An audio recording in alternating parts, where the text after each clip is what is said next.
ধাৰাপুৰৰ ধূপৰ তলত মুখ্যমন্ত্ৰী ডক্টৰ হিমন্ত বিশ্ব শৰ্মা মহানগৰীৰ ৰাণী চাপৰি সংযোগী ভাসমান সেতু আৰু ৰাণী চাপৰিত বৈদ্যুতিক সংযোগীকৰণৰ শিলান্যাস কৰে মুখ্যমন্ত্ৰীয়ে ৰাণী চাপৰিত কৃষি কাৰ্য কৰি পৰিয়াল পোহপাল দি অহা কৃষক আৰু ৰাইজৰ বাবে আজি এটা বিশেষ দিন দীৰ্ঘদিন ধৰি ব্ৰহ্মপুত্ৰৰ বুকুৰে নাও লৈ ধাৰাপুৰ ধৰমটোল আদি অঞ্চলৰ লোকসকলে অহা যোৱা কৰি কৃষি কাৰ্য কৰি আহিছিল আনকি পোহৰৰ বাবে চাপৰিত সঘনাই চোৰৰ উপদ্ৰৱ হৈ আছিল যাতায়াত আৰু পোহৰৰ সমস্যা আছিল এই অঞ্চলৰ ৰাইজৰ ডাঙৰ সমস্যা আৰু আজি এই সমস্যা এক প্ৰকাৰ সমাধানৰ পথত আৰু এই মুহূৰ্তত মুখ্যমন্ত্ৰীগৰাকীয়ে সেই অনুষ্ঠানত কিছু ভাষণো প্ৰদান কৰি আছে আমি পুনে পুনে আপোনালোকক লৈ গৈছো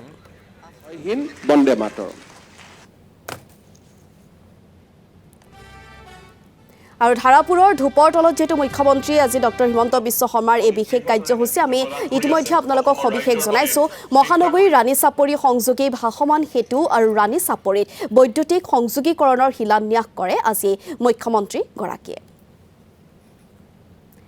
ৰাণী চাপৰিত কৃষি কাৰ্য কৰি পৰিয়াল পোহপাল দি অহা কৃষক আৰু ৰাইজৰ বাবে যেটো আজি এটা বিশেষ দিন কাৰণ তেখেতসকলে বহু দিনৰ প্ৰায় বহু সমস্যা সন্মুখীন হৈ আহিছিল বিশেষকৈ যাতায়াতৰ সমস্যা বা সমান্তৰালকৈ বৈদ্যুতিক যি সমস্যা হৈ আছিল বিদ্যুৎ সংযোগ যেটো নাছিলে গতিকে বহুখিনি সমস্যা সমস্যাৰ সন্মুখীন যেটো তেখেতসকল হৈ আছিল গতিকে আজি দিনটোত মুখ্যমন্ত্ৰীগৰাকীৰ এই বিশেষ পদক্ষেপ আৰু সেই সমস্যা সমাধানৰ পথত স্থাপন কৰা সোলাৰ পাম্পসমূহ বেয়া হৈ আছিল তৎকালীনভাৱে সোলাৰ পাম্প কেইটা মেৰামতি কৰি দিয়াৰ বাবে মই আমাৰ মন্ত্ৰী অশোক সিংঘাল ডাঙৰীয়াক অনুৰোধ কৰিছিলোঁ আৰু আজি আমাৰ বাবে গৌৰৱৰ কথা যে প্ৰায় ভালে কেইটা আমাৰ সোলাৰ পাম্প যিখিনি আছিল সেই গোটেই সোলাৰ পাম্পখিনি বিভাগে মেৰামতি কৰি দিবলৈ সক্ষম হৈছে ৰাণী চাপৰিত আহোঁতে কৃষকসকলৰ লগত কথা পাতোতে মই দেখিছিলোঁ যে যদিও আমি নাৱেদি অহা যোৱা কৰোঁ সকলো সময়তে নাৱেদি অহা যোৱা কৰি খেতিৰ সামগ্ৰী লৈ অহাত অসুবিধাৰো সন্মুখীন হয় কিন্তু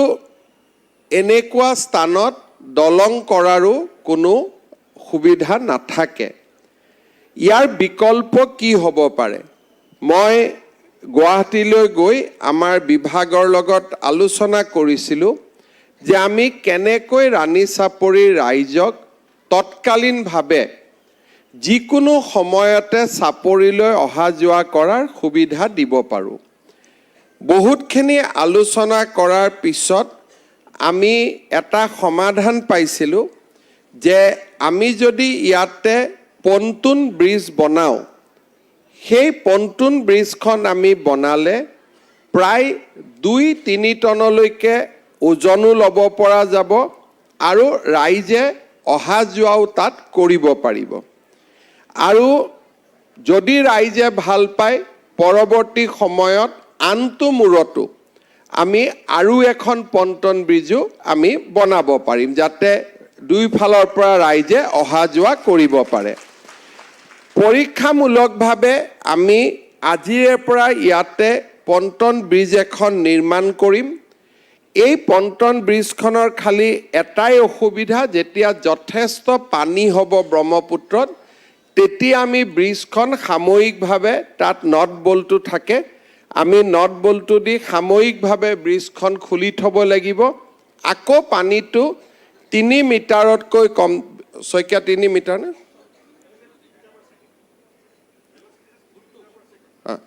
আমাৰ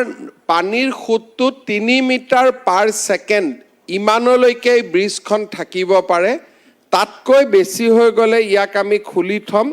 আকৌ তাক আমি বাৰিষা পাৰ হৈ যোৱাৰ লগে লগে আমি তাক লগাই দিম অৰ্থাৎ বছৰৰ 8 মাহ আপোনালোকে খোজকাঢ়ি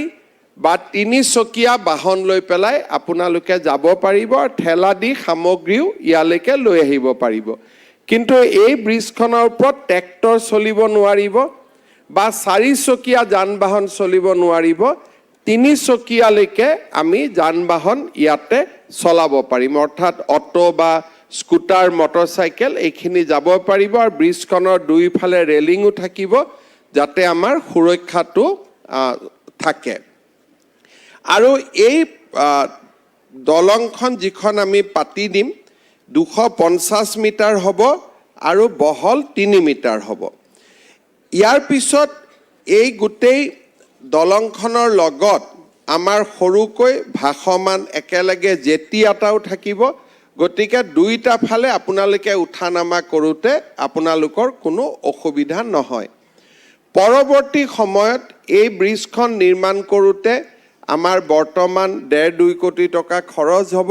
পৰৱৰ্তী সময়ত ৰাইজে বিচাৰিলে আমি আৰু এখন এনেকুৱা পল্টন ব্ৰিজ আপোনালোকৰ কাৰণে বনাই দিব পাৰিম তেতিয়া আমাৰ অহা যোৱাত আৰু কোনো ধৰণৰ অসুবিধা নাথাকিব দুইটা মূৰৰ লগতে